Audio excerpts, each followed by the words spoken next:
Все готовы, да? Are you ready? It's panel discussion. My name is Alexander Zhurov, and I'm partner at Boston Consulting Group. And my prime focus is strategy and technology. I'm actually leading practice in Moscow. Today we're going to talk about artificial intelligence. And please let me welcome our distinguished panelists. Let me start in order. So it's Joseph Zingler. He's the CEO of Astana Hub and a serious entrepreneur. Followed by George Randolph, who is a public sector director at Microsoft and expert in artificial intelligence. Followed by Paul Romer, a distinguished economist, a former chief economist of the World Bank and Nobel Prize winner. Then we have Dmitry Peskov, who is special representative of the Russian president on digital and technology development, and Jane Tradewell, practice manager at digital development at the World Bank, and also very well-known expert for IT in government services. Please welcome our guests.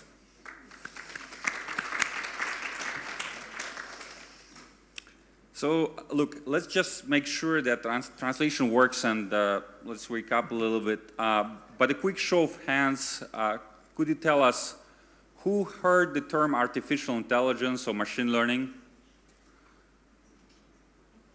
Okay, so it's roughly 70%. And who actually knows how it works? Okay, so we have about 40%. And who is using artificial intelligence technology every day? Okay, so we have 5% of the group. And who is using smartphones, or who is using, I don't know, Google search, or who is using, I don't know, Facebook, social network? Okay, so pretty much everybody. Well, that's interesting because all these applications I just mentioned actually using this technology. So be aware that you're using technology. So look, the term artificial intelligence actually been around for like last 60 years, so it's pretty old. But only in the past, I would say, decade, it really picks up and really became like a household items in our life. So we touch artificial intelligence technology every day. So I think it makes sense to start our discussion with talking about technology. So my first question is actually to our expert in AI, to George. And George, could you tell us a little bit about what you have in your vault at Microsoft in terms of technology? You told me you have like some nice video for us to show. And perhaps it would be interesting to also, a little bit understand what should we expect in the next 5 years? Thank you, Alexander. Thank you very much for the invitation. It's a real pleasure and honor to be here. And if we may run the video, please, and then I'll move to answer your question. Artificial intelligence is coming. It's here. It's the defining technology of our time. But it's human ingenuity that makes it so powerful. Jane started losing her vision when she was 12. California Street. She uses Seeing AI. I crept down the stairs and out the door, which enables her to read and navigate her world. Microsoft AI is helping farmers adapt to climate change. We can use technology to help feed the world without wrecking the planet. Enabling wildlife conservation. The ability to use AI really democratizes science. WildMe uses images from any source to help study endangered species. And creating new ways for people with hearing loss to communicate. I want the exact same information that my hearing friends have. It's more than just imitating intelligence or sounding like a human. Microsoft AI is changing every industry, from healthcare. And now you can see these finite details, the relationship with many structures. To engineering. And telecommunications. We are using artificial intelligence to change the way we are relating to customers. AI lets us put people first. The Microsoft tools really enabled us to breathe digital life into an iconic brand persona. The product that we make is not a thing in a box. No. Microsoft AI empowers others to create experiences and potential. This is just the beginning. Artificial intelligence, it's just opened up this whole world. The future we invent is a choice we make.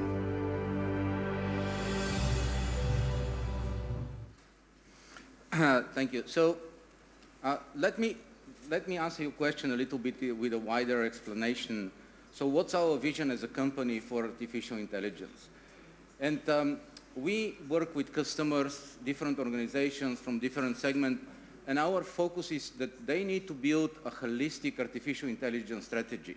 It's not only about building one artificial intelligence solution in one small area of the company, but look how the company, the organizations operate as a whole. So our vision is that we work in application development, changing business processes in the organization, as well as giving the artificial intelligence capabilities on the fingertips of the employees of every organization. So we have a predefined models in our cloud platform, Azure Cognitive Services and Bots, Azure Machine Learning Suite, where developers can learn and can reuse what our research team has been doing and is doing the last several years in terms of developing new capabilities and new functionalities.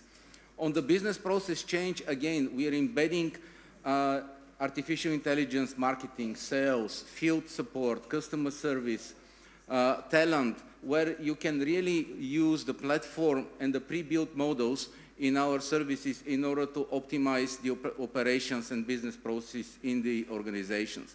And last but not least is we empower the employees to use the artificial intelligence functionalities to do their job better, to be more efficient, to be more collaborative, and to have the data they need at the time when they need. What is coming? So, Alexander, to answer your question, new markets, new organizations, new jobs, and new contracting processes. This is how we see the development of, or the implementation of artificial intelligence in the world.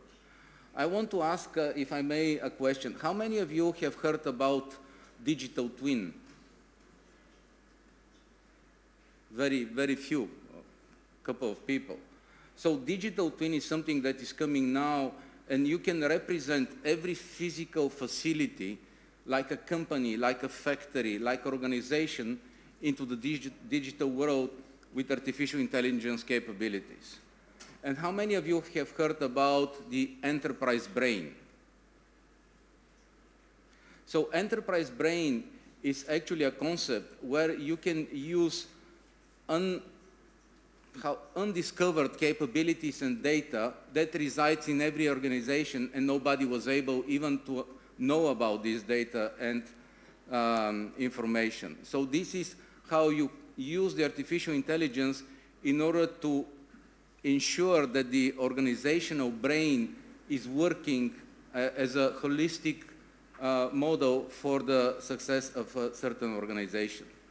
And of course, new jobs, yes, we have to accept it, but we have to look at it from a positive perspective. At the moment, one of the most wanted profiles is not developers, it's data scientists. So if you look at Kazakhstan, for example, or the countries where you live, think about how many curriculums you have in universities about data scientists. And I can tell you, for example, in my home country in Bulgaria, this started to be a hot topic in the universities last year. So we are now trying to get to a completely new digital skill set that is not mandatorily related to programming or software development. Of course, the other thing is cloud, cloud, cloud. If a country is not open to cloud, artificial intelligence may be either very, very much expensive, or it will be a very niche type of application that people will be using, not really having the benefit and the power of the cloud capabilities. Thank you. Okay. Thank you very much, George. We'll come back to kind of talking about the AI per se, but let's just a little bit talk about how that technology get developed. And my next question is to Joseph, who's been helping different startups, actually prime engine of developing that technology, not just large enterprises like Microsoft. And Joseph, could you tell us a little bit about what are you guys working on, and how you support those startups, and perhaps, you know, kind of in a broader terms, how in general, like maybe kind of what government can do to support development of innovation there. Sure. Thank you, Alexander. Good morning, Dobro Utra, Kalitan. My name's Joseph Ziegler. I'm the CEO of Astana Hub, and our mission is to bring innovation to the country through entrepreneurship, through startups, technology, corporate innovation, and investment. I actually have a PhD in big data, which when I got my PhD was as close to AI at the time that we really had. So I am a nerd, a computer scientist by trade. We have some interesting opportunities, I think, specific to Kazakhstan when it comes to artificial intelligence. You know, exactly what George said is startups now, young people, entrepreneurs, they basically have the ability to create businesses because of the democratization of technology. You know, back in the early days, only large businesses would have access to the compute power it would take to build these types of businesses. However, with cloud and such products from Microsoft and other vendors, anybody in this room can actually have access to a supercomputer. You can just spin it up online. What's interesting with Kazakhstan is the government has actually placed a large amount of the data that it's collected is actually available online right now. You can process data from the Ministry of Labor, Ministry of Health. Of course, it's anonymous data. You can get access to planning data, for example. All this is available to anybody who has an entrepreneurial mindset to solve problems. So it's a fantastic opportunity to have a large impact here locally, where if you're of the right mindset and you see something that you would like to improve, whether it's the congestion in the city, whether it's access to health, whether it's access to education, you have the tools available to yourself right now to build a business around that. And for emerging markets, such in Central Asia, the impact can be great. You know, for example, if you have a large unbanked population, people who don't have access to banking services or they're not using credit cards, you can actually profile people quite quickly using public data, using the social media data to decide the creditworthiness of those individuals or those businesses, which means now people can actually create small businesses, whereas before, because they're unbanked or because the infrastructure is not there, a bank wouldn't lend to them. It also means that people in rural areas can have access to medical services. One of the great benefits of AI is it removes the elements from professional careers which doesn't take necessarily intuition.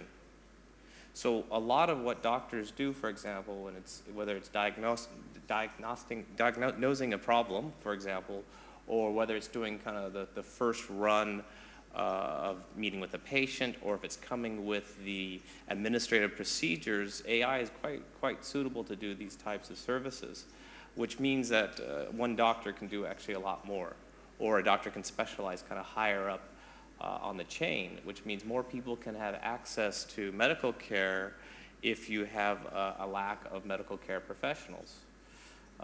Another area which is quite interesting is edutech, or education technology. There are many things that teachers do which are quite suitable for AI systems to assist in or to enhance, including language education, which can customize itself based upon individual students. We can talk about, basic mathematics, arithmetic teaching, all these things that would take an individual teacher a lot of time to do one-on-one with students. AI is a fantastic technology to supplement that. And so these are areas, as we focus in Kazakhstan, regional development, where we want to make sure that everybody has equal access to services, to education, to health. This is a fantastic opportunity where AI can create a huge benefit for everyone in society. And then from an entrepreneur standpoint, there's nothing stopping anyone here or anyone in the country to access the technology and the data to build a business around this. That's it. Okay, thank you very much, Joseph. Clearly, the data and availability of that and regulatory framework connected to that, I think is really important. Thanks for mentioning that. So AI clearly drives a lot of benefits to the, to the businesses, to the society as a whole. So my next question is to Dr. Romer, who won a Nobel Prize actually by demonstrating the relationship between innovation and a long-term economic prosperity.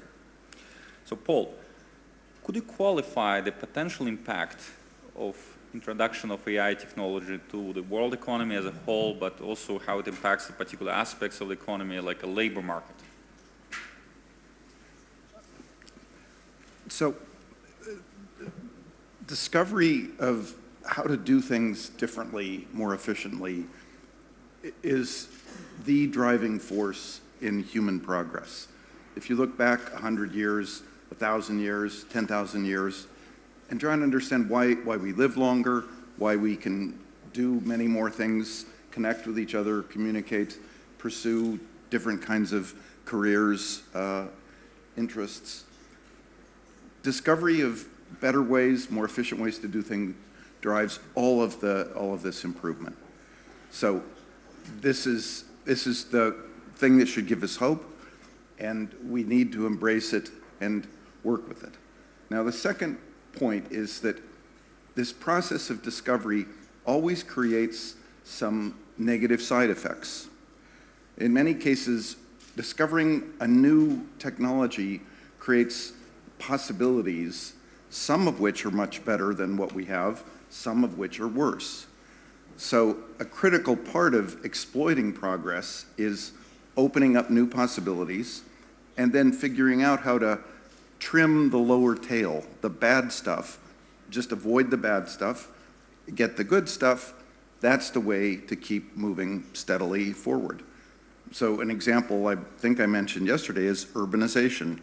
Having people move into stationary settlements and live together, work together, unleashed enormous potential for communication and discovery, even when it was small villages, especially when it became larger settlements of 10,000, 100,000, 1 million.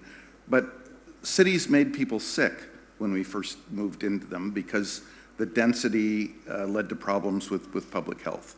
So if the city is a great innovation, public health was the way to limit one of its downsides, so we got the benefits of cities without getting sick and dying sooner. So the artificial intelligence, digital technology right now is seizing the emotions in two ways that are hard to reconcile. We see the possibility, we see the ways in which life could be better, but we also are afraid. And I think this fear is not simply unreasoned fear of change. I think it's a recognition there really could be some negative side effects. And I think a justified concern at the moment about whether we're sufficiently well organized as a society or as societies to do something like, well, let's have a system of public health which protects us from all the disease. So we get the cities, but we don't have to have the disease. So the digital AI, technologies, this whole wave creates lots of possibilities for good things, lots of possibilities for some bad things.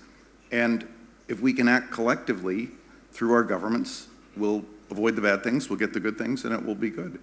But if we're afraid that our governments can't act any longer, if we couldn't do something like public health, which remember, public health constrained people's freedoms. It restricted what you could do for the benefit of everyone. We need governments that can do that, impose restrictions on some firms, some individuals, to get benefits for everybody else. If we don't have a government that can do that, then there's legitimate grounds for being afraid. So I think that's the big picture. One of the most immediate fears is of inequality. And I want to mimic your introduction to kind of make it clear that this is about inequality. So how many people have ever gone to a school where the head of the school said, well, we have too many teachers, we have too many books, we have too much space, we have too many resources, we just couldn't do anything with more resources? Okay, anybody? Who's gone to a hospital and found that the hospital said, yeah, we got more doctors, more nurses, more beds, we just don't know what to do with them all? Who's gone to a government where the government said, you know, we don't need any more resources. There's nothing useful we could do to make life better. Who knows a family who said, yeah, we've got everything we want. We just don't want anything more. So if you think about it that way, there is no concern that we've somehow reached a point where there's nothing useful a person can do. Like, every person can contribute something. And every organization, every domain you know, could do more if they had more human talent to work with. So this idea that there will be no jobs left, there'll be nothing for us to do, is just, I think, totally unrealistic and totally off the mark. So everybody can contribute something in this new world. Everybody should contribute something. So we're not going to run out of jobs. What could happen, though, is that the market outcome provides much higher income, much higher possibilities for some people, especially those who are very well trained and able to adapt to these new technologies. And the market outcome could lead to lower wages, lower opportunities for the people who can't adapt, aren't ready to take advantage of the new technology. So the real issue we're facing is one of inequality, widening inequality, that the pie is divided in a more unequal way, even though the pie is getting bigger. And that inequality could even mean that some people are getting less, even when the pie is getting bigger. So that's the social challenge that we have to address. Historically, we've faced this problem with every new technology. Steam engines, electricity, all of these systems have provided an alternative to a human capacity, like physical muscle power. And then if there's less demand for muscle power, people had to learn how to supply something else to the market.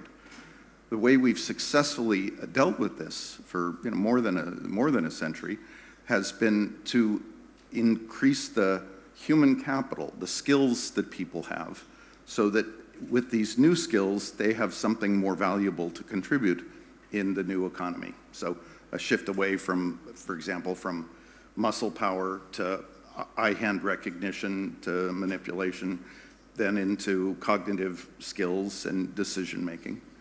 So the general strategy, which we should absolutely be pursuing, is continuing to invest in education that helps everyone have the ability to provide a new skill, a new service to the market that will be in demand if their old skill, their old talent is in less demand.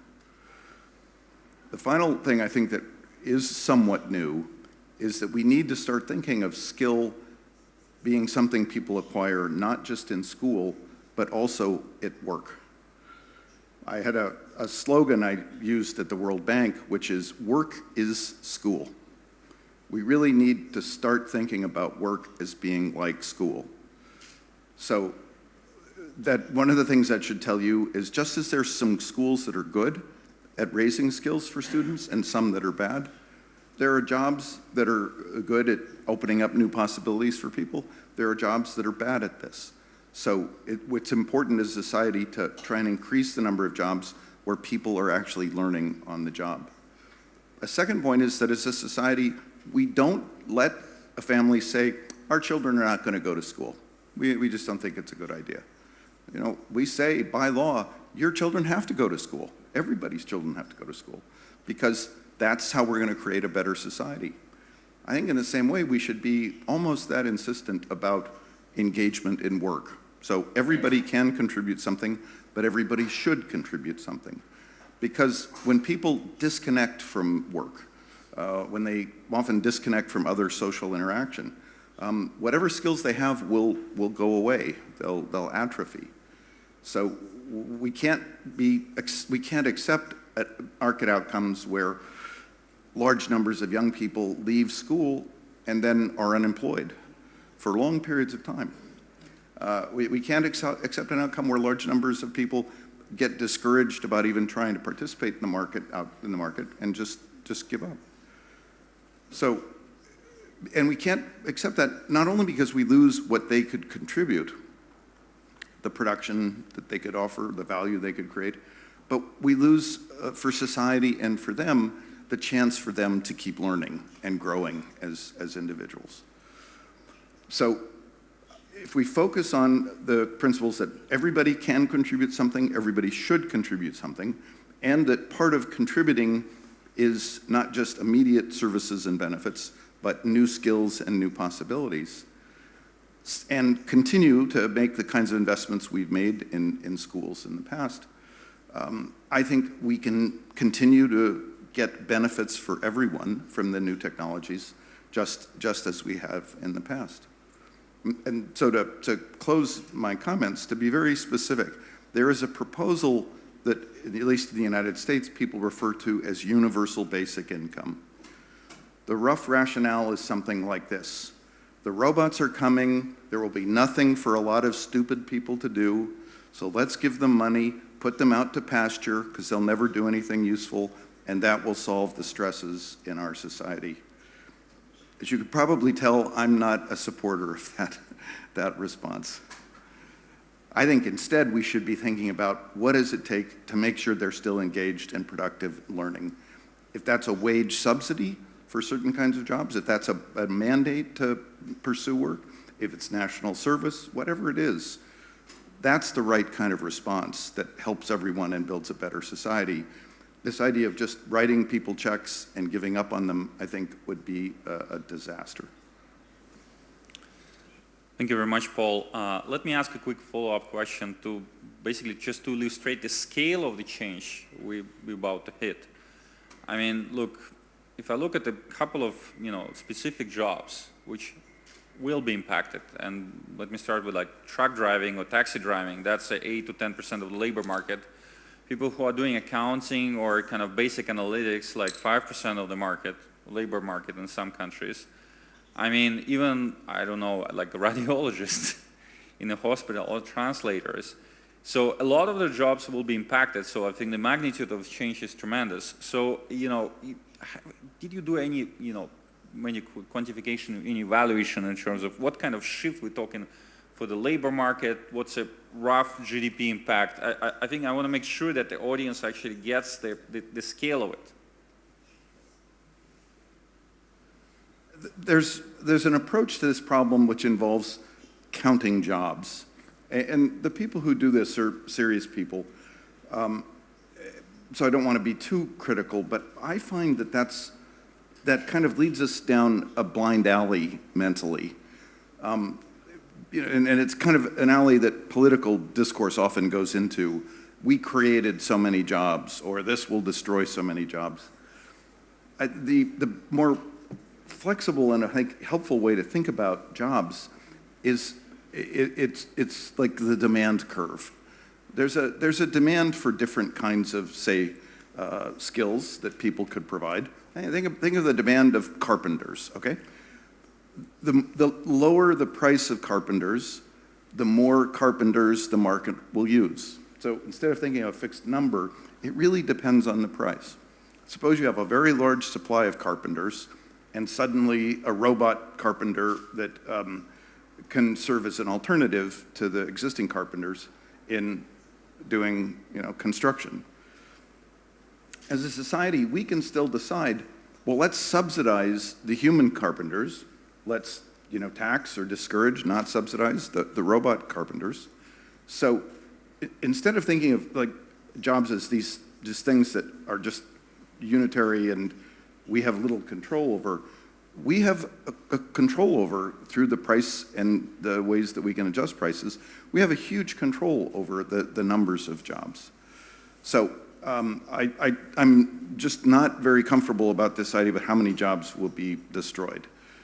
In terms of projecting forward, another way to think of this is how quickly do we have to raise skill to keep up so that inequality isn't widening? In many developing countries, we haven't been keeping up. New technologies are changing the demand for skill rapidly enough so that in the middle portion of the skill and income distribution, some people are truly falling behind. So the way I would quantify it is that we're not keeping up right now in the sense of making sure everybody, and this is not just a question of income. The thing that worries me the most is the sign that people are dropping out of the labor market. Like prime age males are dropping out of the labor market. There's one conjecture that for young males, what they're doing is playing video games instead of getting a job or going to school. I don't think that's a very promising sign for society as a whole. So if you look at disconnection from work, if you look at what's happening in inequality, most societies are not keeping up. So it is a sign we've got to push harder on raising skill in schools, making sure that people acquire skill on the job. And now, I think we haven't been keeping up for a few decades. I think the prospect is that we're going to not keep up if we stay with business as usual. But I don't know that the AI is actually radically changing this dynamic that we've faced for a long time. I'll tell you, I used to say when I wasn't worried about technology, well, think about driving a truck. Like, there's never going to be any technology that will substitute for a person who drives a truck. It then, at some point, became clear to me that, oh yeah, no, there actually could be a technology that could substitute for driving a truck. So I shift, it's like, oh, maybe this really is going to be much more rapid. If you actually look at the progress we're making towards implementing, automated vehicles in existing cities, in existing populations, the progress has actually turned out to be very slow. I think we're a long way away from, a big shift to automated vehicles relative to human drivers. So I don't think the problem is that there's a sudden change, things are moving so much more rapidly. I think the problem is that we've been falling behind the change we've been seeing, and the change is probably going to continue at about the rate we've seen, and we don't want to continue to fall behind. Okay. Thank you, Paul. Josh, you want a quick comment? I just want to give some data from our analysis, and they're US related, so apologize we couldn't have for the region, but give you one example. In year 1900, there were 100,000 horses that were giving the traffic in New York City. So imagine the amount of workforce to service these horses.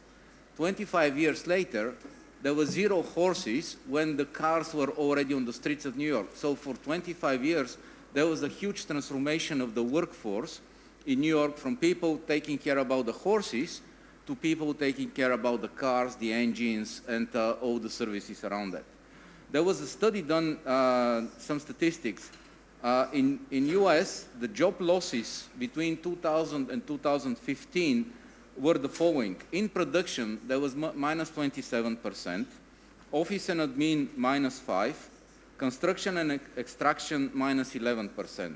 At the same time, for the same period, food and preparation servings grew 26%. Business and financial operations, 53%. Health practitioners, 33%. Personal care, 59%.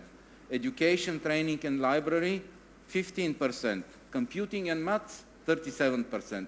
So this data can give you some idea where the shift of the workforce and skills are going, whether it's related to technology advancement, artificial intelligence, etc., etc. Thank you. Thank you very much, Gurosh. I mean, these are important numbers to keep in mind. Well, clearly, either way you look at it, it's a huge impact. It's a huge impact in the economy. It's a huge impact in the labor market shift. So, not surprisingly, countries start to think about it like, look, what do we do to support development of AI technologies? What do we do in terms of dealing with the consequences of for the labor market, as an example, for introduction of AI technology? Countries start thinking about strategy. So my next question is to Dmitry, who basically leads that work in terms of the Russian strategy for AI. And Dmitry, could you tell us a little bit how Russia is planning to support AI technology development and address the impact the technology has on the economy? Thank you, Alexander. Well, we have totally different view on what's happening with AI now, but next I will be talking in Russian, sorry, so if you want to understand me, please use the interpreter. I will continue speaking in Russian with your allowance. I would like to brief you a little bit about what we do and how we do it in Russia and the vision that we have in Russia from a global standpoint. So to start with, in our opinion, a good strategy is a strategy that takes the counterversary scenarios into account, and having looked at what we have discussed so far, there are no ideal technology in artificial intelligence. AI today is a marketing term, and we have to admit it. And nobody knows whether there's going to be a true shift based by the current generation of algorithms, or this entire thing is going to be built on something else. And again, dealing with deep learning and machine learning and taking that as a perfect solution has no grounds. And actually, there's a hypothesis that the AI is going to be dying soon. We tend to think that the artificial intelligence is like a human being. That's a pretty funny definition, and therefore we have certain vague aspirations in terms of the future of the artificial intelligence. So therefore we work not with the consultants but with those who have developed those technologies, with the not with the hype and not with the marketing bullshit, excuse my French. And today what we have right now is that whatever happens right now, to the maximum extent, up to 80%. Like to do it in Silicon Valley style, the so-called Fatumi model, fake it until you make it. Да, то есть мы сначала... So we would do some nonsense, and then we will figure out whether we are going to be getting money or not. However, there is no uninterrupted flow of money as in US or in China, so we have to be working in a different way in Russia. We remember about IBM's crash, and the promise was that radiologists will be replaced. Not a single radiologist was replaced by a robot. Why? Because of many reasons. It seemed that inside that software you would have a very well promoted Excel. With all my respect to Microsoft, do you remember that the Excel and the Word that had a pin, it was called an intellectual assistant, right? And many years later, we still have those pins, and in 80% of the software developed for the startups has what? It has Excel inside, right? So the question is whether we can trust the super computers or open cloud models. The answer is no, especially the country that needs to rely on a cloud located physically in some other countries. So any national decision on healthcare, transport, education, security, all of those aspects become very vulnerable. So you deprive the right of the sovereign country to manage its own systems. And again, those users become more and more vulnerable.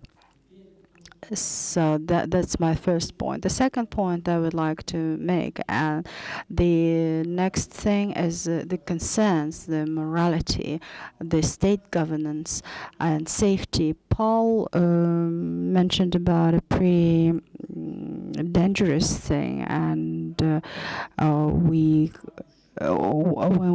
we say that everybody should do something, that makes me concerned, that frightens me. Why? we used to be having a philosopher in Russia, Grigory Pomerantsev, who used to be saying that the devil is in the foam, on the lips of the angel that is going to sacrifice his life for the better. You start from a profile of a small, medium-sized business, then you build up a social rating system similar to Chinese, and then in a couple of seconds you find yourself in a digital monopoly era, and this is very, very dangerous. So again, going back to Russian reality, we have developed AI strategy for Russia. However, we're looking for something completely different. We are looking for the humanistic mentality. We are shifting 100 universities in Russia to AI, oriented not to depict the best,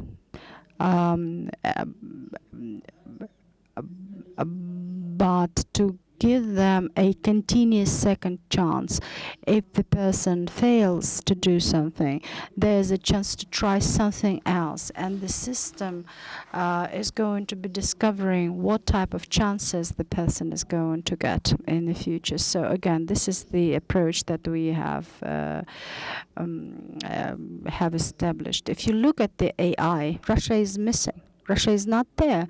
Russia is not one of the first 20 leaders, and that's nice. We like to be underestimated. And I see very familiar faces from the World Bank, from our colleagues from the World Bank a couple of years ago, for instance. We have decided to be included into doing business, and we managed to do that. We made it through from 120 to the position number 35, and after that we decided, okay, fine, rescaling is good and reshaping is nice. However, reshaping the skills for AI is something that is very, very important. So we decided to create the new professions in the most prominent way. And we joined the World Skills, and just last competition, during the last competition we took the first prize, so we can actually form the requests for professions for the growing economies. And AI may create lots of jobs, immense amount of jobs. And we should not be talking about the AI in isolation of data. There is a very, very clear mathematical dependency. If you need AI working, you need to collect data. You need to have the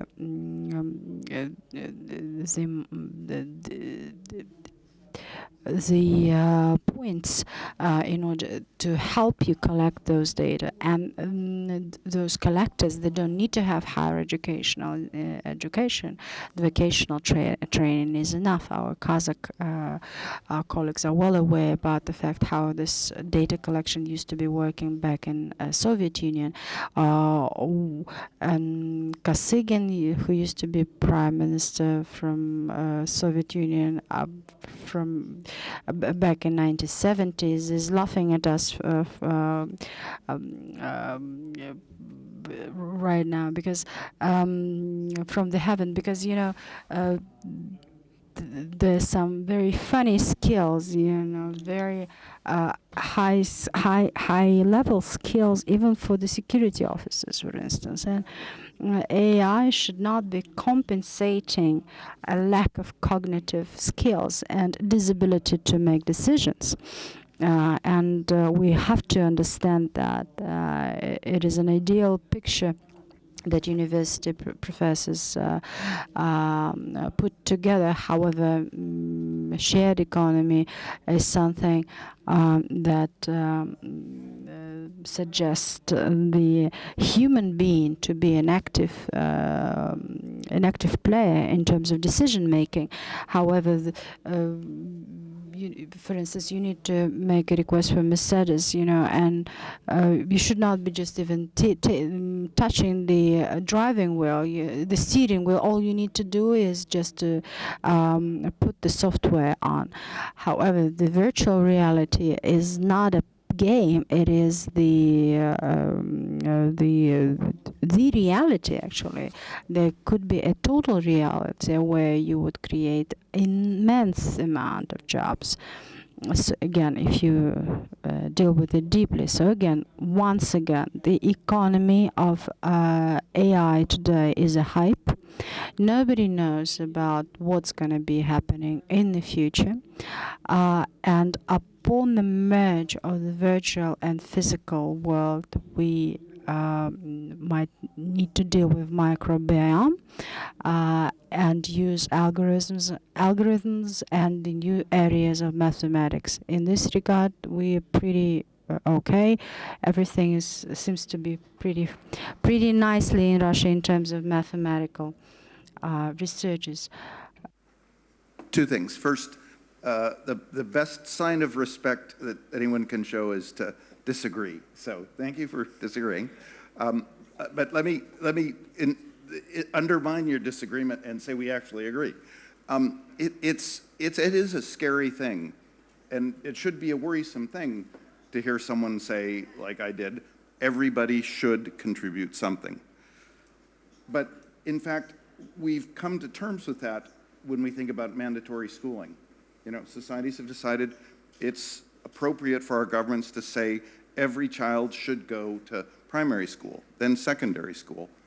And this is the trade-off. These are scary powers the government has, but yet the benefits for society may be large enough. We decided not to let government say everybody should go to religious instruction or services. We've narrowed it down to other domains. And I think we'd also agree we probably want a government that is accountable to make those decisions, not some very powerful firm. But this will be part of how we balance getting the benefits of more technology and making sure that everybody gets to share in those benefits. And that this is going to be where we either solve the problems that technology presents or we fail to. You see, but I'm afraid of our capability to trade or to keep balance. That's the problem. Okay. Thank you very much. Clearly, both Dmitry and Paul raised the different points of view, but more importantly, both raised the questions related to policy and even some ethical dilemmas. So my next question goes to Jane, who's been advising governments around the world. And my question, Jane, is, what do you see the biggest issues or challenges which are related to introduction of AI technology, and perhaps what are the biggest opportunities? And what do you think, what are the key policy concerns and policy issues which they need to address? Thank you for such a simple question. I thought I was going to be the cynic on the panel, but I hand it to Dmitry. I think you and I are on the same side. In terms of technologies and policies and governments' use and understanding of technology, it tends not to be strong, and I think that in my experience, many politicians or ministers hope that there's magic behind technology offering, and their advisors may say that there is only misery if you do this badly. And so with regard to artificial intelligence and the hype that has been created for something that has been around for decades, but also the prospects of how it may help achieve help solve some of the problems that governments have faced for a very long time. The sort of typical policy process in government is to actually, and first up actually I should say, and we're talking about people and communities and cities today. And the relationship between people and their governments can be improved or weakened on the basis of government policies. And the issue of trust is something that is crucial regardless of whether we're talking about technology or not. But trust when we're talking about artificial intelligence and the openness in the way in which some of these technologies may well accelerate outcomes that have not been planned for is a key issue. And so the policy process to help governments decide how they might not apply artificial intelligence or a form of technology, but how are they going to solve the problems that matter to the people today? And so the question is, what is the problem? Why are we dealing with it? How might we tackle it? How might AI technologies be applied? How much will it cost? What are the risks? What are the consequences? And where do we start? And I think certainly when I was working in Australia, we also had a shorthand, who are the winners and who are the losers, because governments want to know that. I think the other thing is that no government, as I was told very strongly by my head of department, no one wants to be at the bleeding edge, but they don't mind being a fast follower. And so the key is to actually have a look around the world and see who is doing what. As Dimitri said, the US and China are very, very much investing in this space, as is Korea. And what are other governments doing? Certainly the EU has really invested in looking at the policy and ethical elements of artificial intelligence. Their creation of the General Data Protection Regulation was just the beginning of this. There are some very impressive expert committees looking at ethics guidelines for trustworthy use of artificial intelligence. The US has just come out with an AI and its impact on public administration. So whilst there is no question that at some point there will be some real gains to be made in applying some of these technologies to long-standing issues of the cost of low-value tasks done by people, the paucity of being able to personalise services from a government perspective, the opportunities in terms of, these are policy elements in terms of industry development, either using AI or actually advancing AI.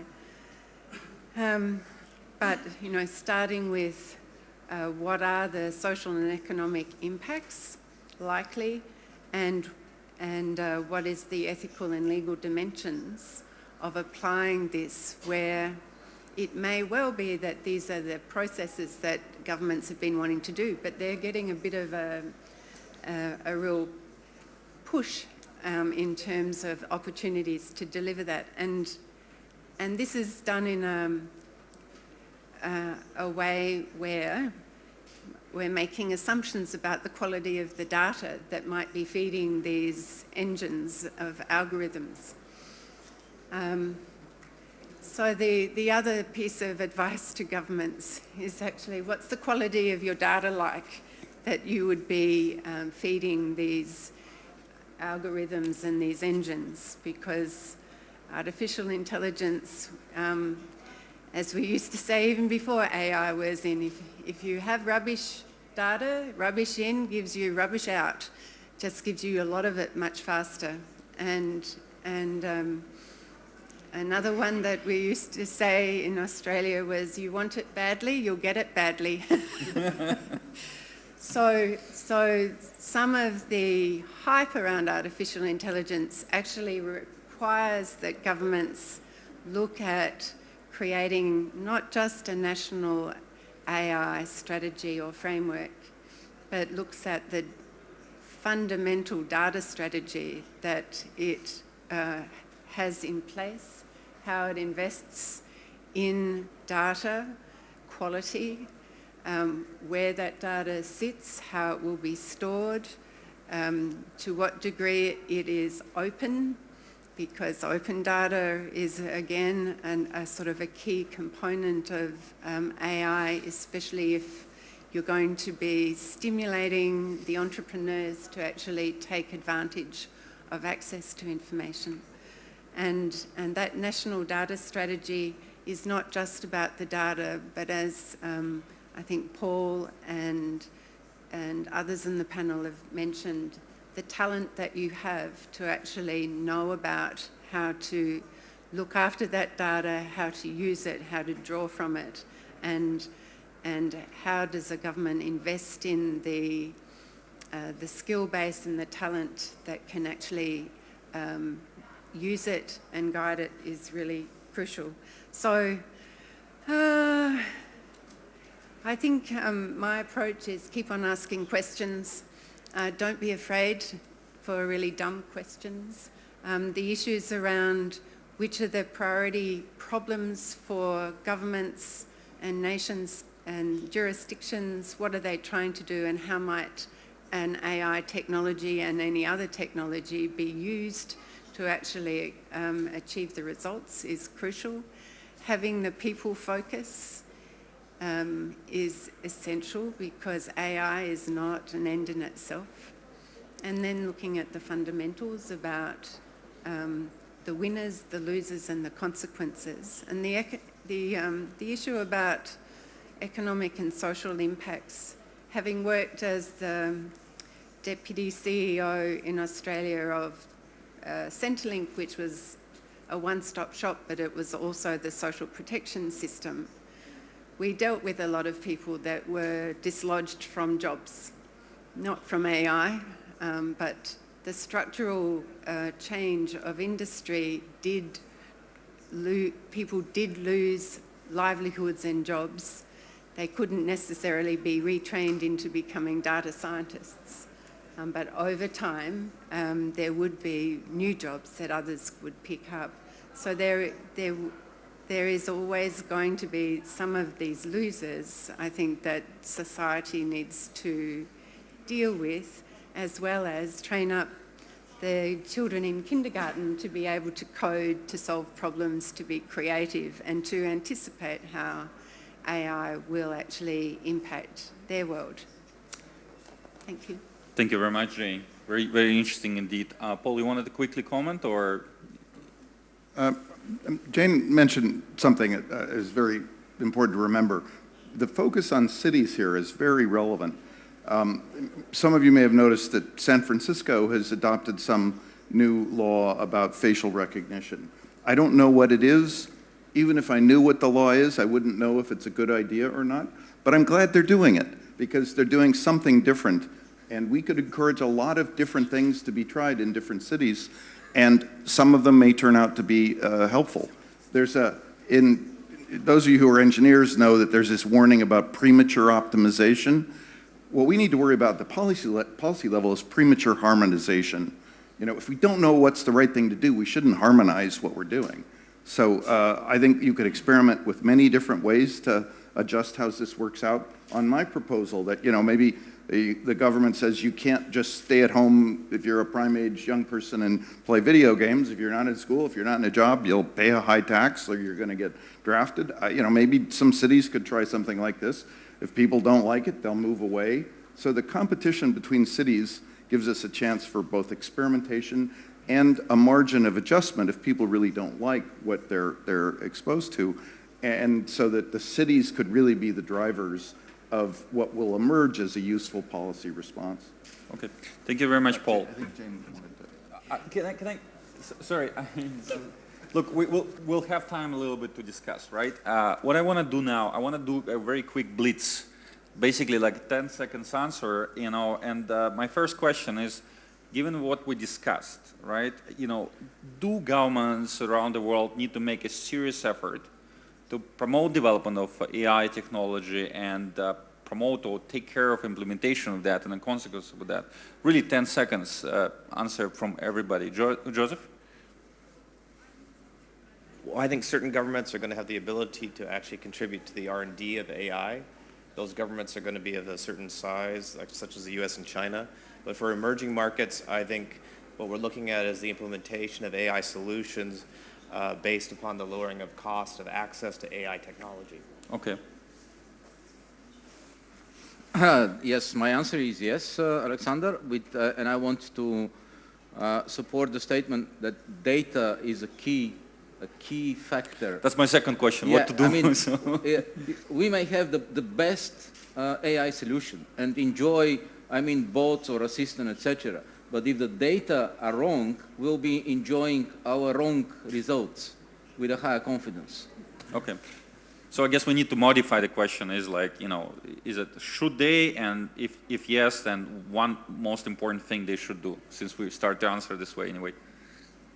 Yeah, so if I can vote for force more data out into the open and be really insistent about this, that's where I think policy can really pay off. And there's precedent for this. In the patent system, the deal was you get exclusive control over some technology, but you have to fully disclose what it is to get that control. Everybody cheats on the fully disclosed part now, but the principle is one we used to try and enforce, and it's one we should go back to. So open disclosure is a huge protection against a lot of abuse, and it's the way to really maximize learning. Definitely yes, and the best thing that government could do is to invest in fundamental math in school, in long-term strategy. Thank you. Yes, but I'd say promote might be exchange for monitor, explore and collaborate, and not just nationally but internationally. And one other point. I've spoken to a few futurists who advise multinational companies and governments. I've read some of the Stanford people. They fear the convergence of nanotechnology and artificial intelligence, where we're not just hacking software, we're actually hacking humanity. And I think that's the sort of the darkest end, but the means of dealing with that is multinational collaboration and sharing, not just a race to the bottom. Thank you, Jane. My next blitz question is related to the kind of inequality which technology typically drives, right? So it drives the overall prosperity, but also, you know, the Gini and, you know, differences between poor and rich.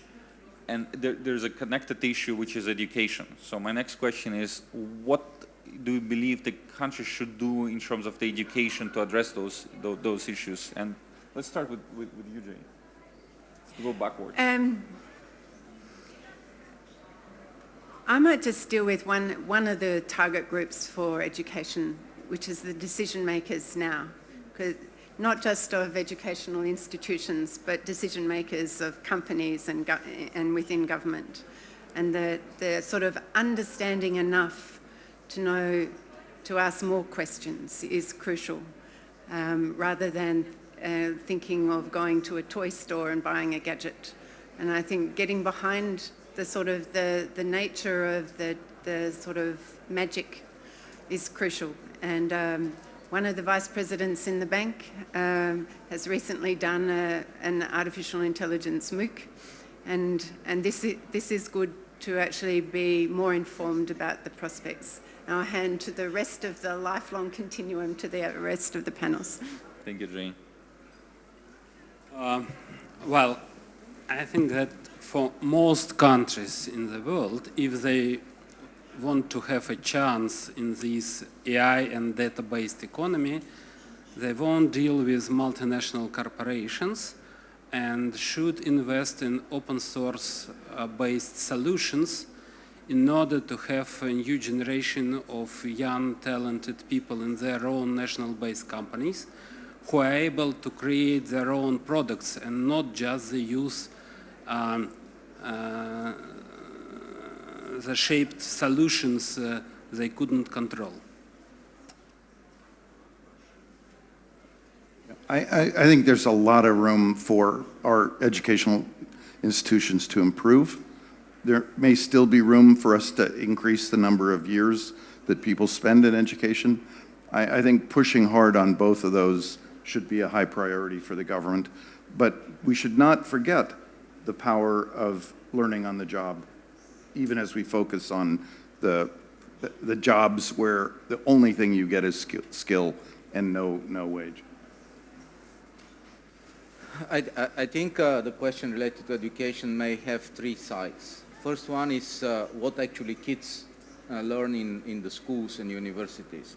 And this needs to change and to be aligned with the development of technology and the trends in artificial intelligence. The second aspect is how the governments can predict and anticipate what the kids will need and what the economy will need in the future. This is another aspect for education. And the third one is, I agree, it's a lifelong learning. So we should not just stop learning when we graduate from universities, but it's just the beginning of our own professional realization that we will need to continue to learn. And just a comment on the open source, I mean, our platform welcomes open source developers. This is a completely new image of the company I work for, that we just provide the platform. Open source people are very welcome to come here and develop. I'm going to be extremely biased because by nature I've trained as a computer programmer. If we look at economies such as India and even most recently like Belarus, these are countries that have been able to, through their education system, completely change their economies by providing technical services, by educating people through different stratas in order to have deep knowledge and delivery of software products. More recently, if you talk about people in displaced jobs, you can look at some great examples out of Singapore where they've embraced upskilling for people who are being displaced by anywhere from taxi drivers to the fact that Singapore has had to move from a small manufacturing to a service-based economy. So the really short answer for this is there's a very low barrier to teach people to code. And there's a severe lack of technical skills worldwide. By having access to being able to code and develop technology, you can deliver products worldwide. There is no barrier to it. I think it's probably the easiest thing that can be done at an extremely low cost. So I recommend to everyone to learn to code. Okay. Thank you, Joseph. Just to quickly summarize, we spoke about the hype and we spoke that there is a real substance behind the technology, artificial intelligence technology in particular. We spoke about the enormous value it can bring to economy, but also enormous labor market shift and also inequality which comes to that. We spoke about the education and importance of education in terms of retraining, actually creating some new skill sets, but also creating skill sets which are necessary to work with that technology. We spoke about the policies which government can take to address some of the issues related to that, but also to promote that. So I want to give an opportunity to our panelists to ask a question to each other, perhaps, or maybe make some statement which they believe haven't been covered in the previous comments.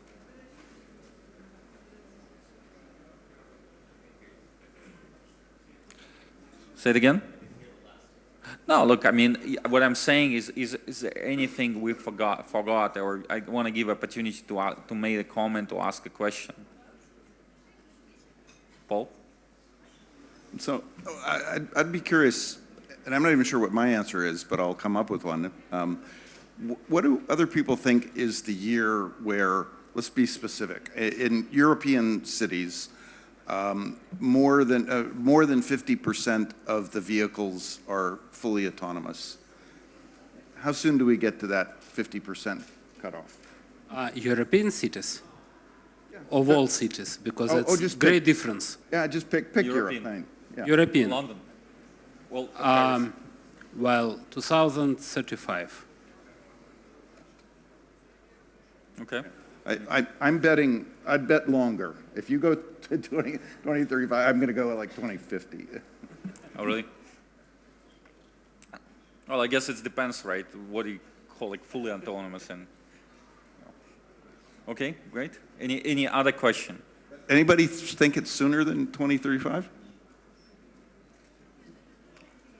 I do. I think the trend is, though, that car ownership is dropping. That's different. No, it's not. No, that's not different, because the reason that car ownership is dropping is because under collaborative consumption, these large technology companies are providing it as a service. So if you look at the investment that Uber is making, for example, in autonomous vehicles, I think that's actually going to drive the adoption and the use of atomic vehicles versus just the technology itself. It's the fact that people won't own cars. Well, it really depends whether the city has a taxi park or not, because fundamentally. So you think sooner than 2035? Look, I think so. It's hard to bet on the future, but I think if we take the city where the car ownership is low, as Joseph mentioned, like New York City or London, I think if there was I think it's really a choice, to be honest. I think the technology is near ready, and then the question is, what's our ethical issue? What's our risk tolerance for that?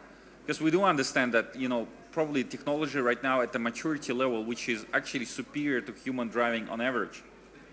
So then it becomes not a technology constraint; it's become a constraint of the policy and the choice. And then it becomes the question who owns the vehicle, right? I mean, some people prefer to own the vehicle for 20 years, but if it's a city with a big taxi park, I think that might happen a lot sooner than that. Here's where I think it's going to be hard. We're going to have to decide how many people cars should kill. Because in New York City, if your rule is cars never kill anybody, pedestrians are just going to walk right into the middle of the traffic anytime they want. All cars are going to be stopped dead. You're going to have no mobility at all with cars. But that's my point. It's choice, right? It's not a technology constraint. It's our choice constraint. Do allow Alexander, why do you think most of the auto companies test their robot taxis in Arizona? Not a lot of people, I would assume. Nope. Oh, nice. What about climate? No, that's what I'm saying. Winter. In Arizona, there's no winter. Okay. There is no technology, in no autonomous car, in no Tesla, no Ford, no any other who could drive in winter. Yeah, come in Tesla's cars in Nur-Sultan in the winter. No. Good luck. Negative 40. Only when there is no winter and there is good coordinates and things like this. But, we invest a lot in this barrier in Russia because it's very important for us. You see? So we know that barrier. Look, so that's a funny thing, but you see the problem is that you need to have an ability to use your cars all the days in the year. If there is one day in the year, then you could not use it, then you need to have another fleet, the second fleet. That's the problem. No, look, I think, Dmitry, you make a point quite clear and loud. I think I live in Moscow, and I can tell that half of the people don't know how to drive in the winter. So I think we have challenges on both sides. That's what I'm saying. Fundamentally, I think what Paul is asking is the right question. Is like we need to make a policy decision. What is the risk tolerance? And we do need to live with the idea that robots will kill some people. I mean, if you want to promote that technology, it's a decision. It's not it's not a technology constraint. I have opportunity for one question, maybe from our audience. Коллеги, друзья, один вопрос к залу. Все уже смотрят на часы тогда. All right, so thank you very much for coming. Panel. Please give a round of applause.